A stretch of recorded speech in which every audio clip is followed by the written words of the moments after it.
আসসালামু আলাইকুম দর্শক, স্বাগত জানাচ্ছি রয়্যাল বাংলা টিভির সংবাদে। এখন দেখবেন বিস্তারিত সংবাদ। জুলাই আন্দোলনে উত্তরা দাসীর অবদান স্মরণ করেন তারেক রহমান। উত্তরা আজমপুরে ঈদগাহ মাঠে তারেক রহমানের নির্বাচনী জনসভায় ভোটারদেরকে উদ্বুদ্ধ করতে রাজপথের লড়াকু নেতা সালাউদ্দিন পিয়ারী ঢাকা ১৮ আসনের জাতীয় সংসদ নির্বাচনে বাংলাদেশ জাতীয়তাবাদী দল বিএনপি মনোনীত ধানের শীষের প্রার্থী এসএম জাহাঙ্গীর হোসেনের পক্ষে নির্বাচনী প্রচারণায় অগ্রণী ভূমিকা পালন করছেন দলটির পরীক্ষিত ও ত্যাগী নেতা সালাউদ্দিন পিয়ারী। ঢাকা উত্তর সিটি কর্পোরেশনের এই গুরুত্বপূর্ণ আসনে বিএনপির প্রার্থীর বিজয় নিশ্চিত করতে দিন-রাত কাজ করে যাচ্ছেন তিনি। তারেক রহমানের নির্বাচনী জনসভায় বিপুল পরিমাণ লোকজন নিয়ে উত্তরার রাজপথ প্রদক্ষিণ করেন তিনি। তার সাথে ছিলেন বাংলাদেশ জাতীয়তাবাদী রিকশা ভ্যান অটোচালক দল ঢাকা মহানগর উত্তরের সাধারণ সম্পাদক জাহাঙ্গীর আলম। সালাউদ্দিন পিয়ারী বাংলাদেশ জাতীয়তাবাদী শ্রমিক দলের প্রতিষ্ঠাতা, সাংগঠনিক সম্পাদক এবং ২০১৮ সালে বিমানবন্দর থানা বিএনপির সহ-সাংগঠনিক সম্পাদক হিসেবে দায়িত্ব পালন করেছেন। বর্তমানে তিনি বাংলাদেশ জাতীয়তাবাদী রিকশা ভ্যান অটোচালক দল ঢাকা মহানগর উত্তরের সভাপতি হিসেবে দায়িত্ব পালন করছেন। দলীয় সূত্রে জানা যায়, বিগত আন্দোলন সংগ্রামে রাজপথে সালাউদ্দিন পিয়ারীর ভূমিকা ছিল অত্যন্ত প্রশংসনীয়।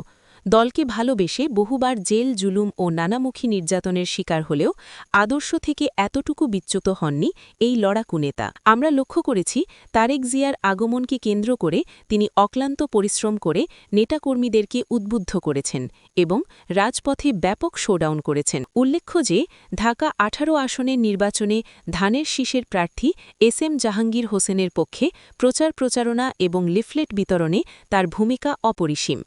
রিপোর্ট করেন চৌধুরী আসিফ ইকবাল।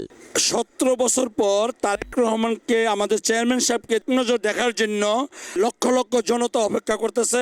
আজকে যত রাত্রই হোক, আমি ময়মনসিংহ থেকে রওনা দিচ্ছেন, আমরা রাত্রে যদি ১টা বাজে আমরা এখানে অপেক্ষা করব। এই হাজার আমার জাতীয়তাবাদী চালক দলের যত নেতাকর্মী আছেন, মাঠ পর্যায়ে আমরা যে নির্বাচন করতেছি, অনেক ষড়যন্ত্র থাকতে পারে। বিশেষ করে এই দেশটা হলো শহীদ জিয়ার আদর্শের দল। আমাদের খালকাটার থেকে শুরু করে আমাদের দেশ একটা অবহেলিত দেশ ছিল। আমাদের নেতা শহীদ জিয়ার আদর্শে আমাদের দেশ সম্পূর্ণ হয়েছে। এই জন্য বিএনপির আজ বিকল্প এই দেশে নাই। এসএম জাহাঙ্গীর সাহেব হলেন তৃণমূলের নেতা। উনি তেজগাঁও কলেজ থেকে উনি বিপি হয়েছেন, ঢাকা মহানগর উত্তরের ছাত্র দলের সভাপতি হয়েছেন, যুব দলের নেতা ছিলেন, মূল দলের নেতা ছিলেন। উনি তৃণমূলের, আমাদের চেয়ারম্যান সাহেব ওনাকে মূল্যায়ন করেছে, ওনাকে নমিনেশন দিয়েছে। ওনার বিকল্প নাই এবং এখানে ধানের শীষের জোয়ার এসেছে। যত রাত্রই হোক, মানে এক নজর দেখার জন্য এবং ধানের শীষের প্রতীক যে পেয়েছেন তার জন্য অপেক্ষা আমরা ইনশাল্লাহ করব। এবং যদি বাংলাদেশ জাতীয়তাবাদী রিকশা ভ্যান অটো চালক দলের ঢাকা মহানগর উত্তরের সকল নেতাকর্মী এখানে আছেন এবং ১৮ আসনের ৭টি থানা, একটি আংশিক আছে। প্রত্যেকটি থানার সভাপতি, সেক্রেটারি এখানে উপস্থিত আছেন।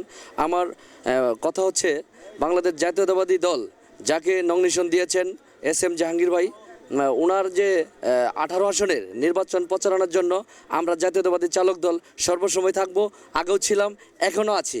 আর দ্বিতীয়ত কথা হচ্ছে, এই চালক দল আমরা যেভাবে পেয়েছি, ২৭ জন রিক্সা চালক নিহত হওয়ার পরে আমাদের চেয়ারম্যান মহোদয় ১৩ তারিখ মঙ্গলবার ৭টার সময় আমরা কথা বলেছি, আমি নিজেও ছিলাম। তারেক রহমান সাহেব আমাদের সাথে কথা বলেছেন এবং এই সংগঠন আমাদেরকে দিয়েছেন আমাদের কেন্দ্রীয় কমিটির প্রতিষ্ঠাতা সভাপতি বীর মুক্তিযোদ্ধা মিস্টার বাদশা হোসেন সাহেব এবং সাধারণ সম্পাদক আফজাল হোসেন, সাংগঠনিক সম্পাদক মিন্টু ভাই। এবং আমাদের কেন্দ্রীয়ভাবে যে দিক নির্দেশনা দিয়েছে, আমরা ১৮ আসনের সর্বোচ্চ রিক্সা চালক, ম্যাক্সিমাম ২,৪০,০০০ রিক্সা চালক আছে এই শুধু উত্তরা জোনে। আমরা ২ লক্ষ রিক্সা চালক ঐক্যবদ্ধ হয়ে এসএম জাহাঙ্গীর ভাইকে ভোট দিব এবং প্রত্যেকটি ভোটারকে আমরা চালকরা ভোট কেন্দ্রে নিয়ে যাব এবং ভোট দেওয়ার শেষে আমরা চালকদেরকে বাসায় পৌঁছিয়ে দিব। রিক্সা চালক জনতা গড়ে তুলো একতা, গড়ে তুলো একতা, রিক্সা চালক জনতা, রিক্সা চালক জনতা গড়ে তুলো একতা। ভোট চাই ভোটারের, দোয়া চাই সকলের, ভোট দিব কিসে? ধানের শীষে। ভোট দিব কিসে? ধানের শীষে। মা বন্ধের বলে যাই, ধানের শীষে ভোট চাই। মা বন্ধের বলে যাই, ধানের শীষে ভোট চাই। ভোট চাই ভোটারের, দোয়া চাই সকলের।